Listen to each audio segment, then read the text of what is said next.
12:20 ഏറ്റവും പ്രധാനപ്പെട്ട ചടങ്ങുകളിലേക്ക് ഈ പ്രതിഷ്ഠയുമായി ബന്ധപ്പെട്ടുള്ള ചടങ്ങുകൾ കടക്കുക. കൃത്യമായ അഭിജിത്ത് മുഹൂർത്തം 84 സെക്കൻഡാണ്. അതിൽ പ്രതിഷ്ഠാ കർമ്മങ്ങൾ പൂർത്തിയാകും. പിന്നീട് മറ്റു ചില ചടങ്ങുകൾ കൂടി ഉണ്ടാകും. 121 ആചാര്യന്മാരാണ് ഈ പ്രതിഷ്ഠാ കർമ്മങ്ങൾക്ക് നേതൃത്വം വഹിക്കുന്നത്. കണ്ണുകൾ മൂടിയ നിലയിലുള്ള ബാലരാമ വിഗ്രഹം പ്രാണപ്രതിഷ്ഠയ്ക്ക് ശേഷം എഴുതുറക്കും. പ്രധാനമന്ത്രി നരേന്ദ്രമോദി ഉൾപ്പെടെ 8000-ഓളം അതിഥികൾ അയോധ്യയിലെത്തും. പ്രധാനമന്ത്രി ഇപ്പോൾ സമയം 10:25 അദ്ദേഹം അയോധ്യയിൽ എത്തിച്ചേരുമെന്ന് പ്രതീക്ഷിക്കുന്നു.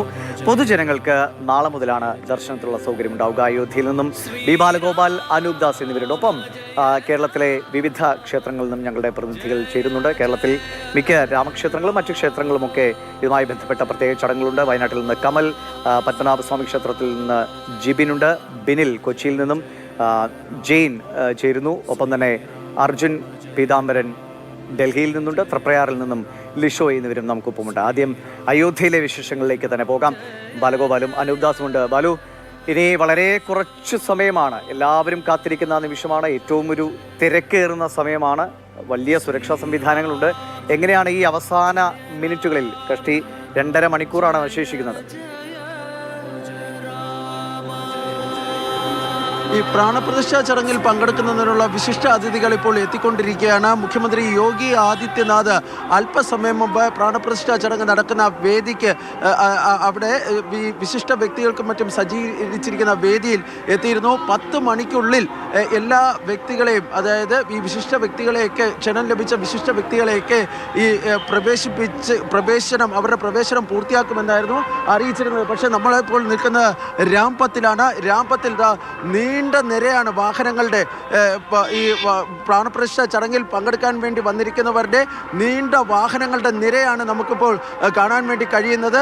ഇനിയും ഏതാണ്ട് ഒരു മുക്കാൽ മണിക്കൂറെങ്കിലും എടുക്കും ഈ മുഴുവൻ ആൾക്കാരെയും, ഈ VIP ഉൾപ്പെടെയുള്ളവരെ ഈ ക്ഷേത്രത്തിനുള്ളിലേക്ക് പ്രവേശിപ്പിക്കാൻ. അത്രയ്ക്ക് അധികം 8,000 പേർക്കാണ് ക്ഷണം ലഭിച്ചിരുന്നത്.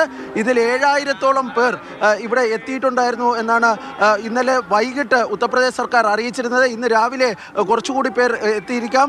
ഏതായാലും നീണ്ട നിരയാണ്, ഈ വാഹനങ്ങളിൽ നീണ്ട നിരയാണ് ഇപ്പോൾ നമുക്ക് കാണാൻ വേണ്ടി കഴിയുന്നത്.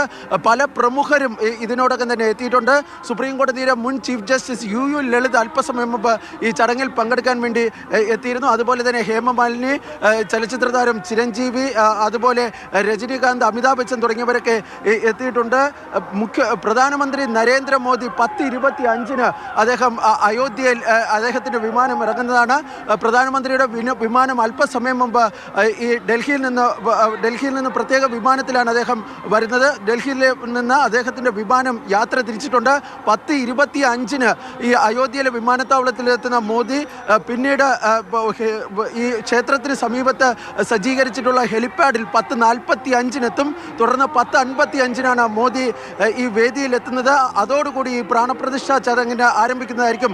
ഈ പ്രാണപ്രതിഷ്ഠാ ചടങ്ങിന് മുന്നോടിയായുള്ള മംഗള ധ്വനി, അതായത് ഇന്ത്യയുടെ 25 സംസ്ഥാനങ്ങളിൽ നിന്ന് കൊണ്ടുവന്ന പരമ്പരാഗത വാദ്യോപകരണങ്ങൾ ഉപയോഗിച്ചുള്ള മംഗളധ്വനി അല്പസമയത്തിനുള്ളിൽ ആരംഭിക്കുന്നതായിരിക്കും.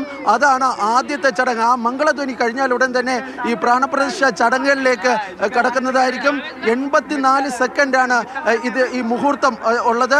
ആ 84 സെക്കൻഡിനുള്ളിൽ 121 ആചാര്യന്മാർ ഈ പ്രാണപ്രതിഷ്ഠ നടത്തുന്നതായിരിക്കും. നരേന്ദ്രമോദി, RSS സർസംഘചാലക് മോഹൻ ഭഗവത്, ഉത്തർപ്രദേശ് ഗവർണർ ആനന്ദിബെൻ പട്ടേൽ, അതുപോലെ തന്നെ മുഖ്യമന്ത്രി യോഗി ആദിത്യനാഥ് എന്നിവരുടെ സാന്നിധ്യത്തിലാണ് ഈ പ്രാണപ്രതിഷ്ഠ ചടങ്ങ് നടക്കുന്നത്. തുടർന്ന് മോദി ഈ വിഗ്രഹത്തിൽ ഇപ്പോൾ കണ്ണ് ഈ തുണി കൊണ്ട് മറച്ചിട്ടുണ്ട്, അത് മാറ്റുന്നതായിരിക്കും. അതിനുശേഷം സ്വർണ്ണ സൂചി കൊണ്ട് വിഗ്രഹത്തിൽ കണ്ണെഴുതുന്നതായിരിക്കും. അത് കഴിഞ്ഞ് ഈ വിഗ്രഹത്തിന് സ്വന്തം മുഖം കാണുന്നതിന് ഒരു കണ്ണാടി വയ്ക്കുന്നതായിരിക്കും. അതായത് ഈ വിഗ്രഹം ആദ്യം കാണുന്നത് സ്വന്തം മുഖമായിരിക്കും. അതിനുശേഷമാണ് മഹാ ആരതി നടക്കുന്നത്. ഈ മഹാ ആരതിയോട് കൂടിയാണ് ഈ പ്രാണപ്രതിഷ്ഠ ചടങ്ങുകൾ അവസാനിക്കുന്നത്. അതിനുശേഷം നരേന്ദ്രമോദി ഇവിടെ സജ്ജീകരിച്ചിരിക്കുന്ന വേദിയിൽ ഈ പൊതുജനങ്ങളെ അഭിസംബോധന ചെയ്ത് സംസാരിക്കുന്നതായിരിക്കും. ഈ ക്ഷേത്ര നിർമ്മാണത്തിലേർപ്പെട്ട തൊഴിലാളികളുമായി പ്രധാനമന്ത്രി ആശയവിനിമയം ആശയവിനിമയം നടത്തുകയും ചെയ്യും. ഇപ്പോൾ അറിയിച്ചിരിക്കുന്നത് അനുസരിച്ചാണെങ്കിൽ 3.5 മണിക്കൂറാണ് നരേന്ദ്രമോദി ഈ ക്ഷേത്രത്തിൽ ചെലവഴിക്കുന്നത്. ഈ ക്ഷേത്രത്തിലെ ചടങ്ങുകൾക്ക് ശേഷം നരേന്ദ്രമോദി അയോധ്യയിലെ തന്നെ പ്രാചീന ശിവക്ഷേത്രങ്ങളിലൊന്നായ കുബേർ തല സന്ദർശിക്കുന്നതായിരിക്കും. അവിടെയും പ്രധാനമന്ത്രി പൂജ നടത്തും. അതോടുകൂടിയാണ് അദ്ദേഹത്തിന്റെ ഈ അയോധ്യയിലെ പരിപാടികൾ സമാപിക്കുന്നത്. തുടർന്ന് വൈകിട്ട് 4 മണിയോടുകൂടി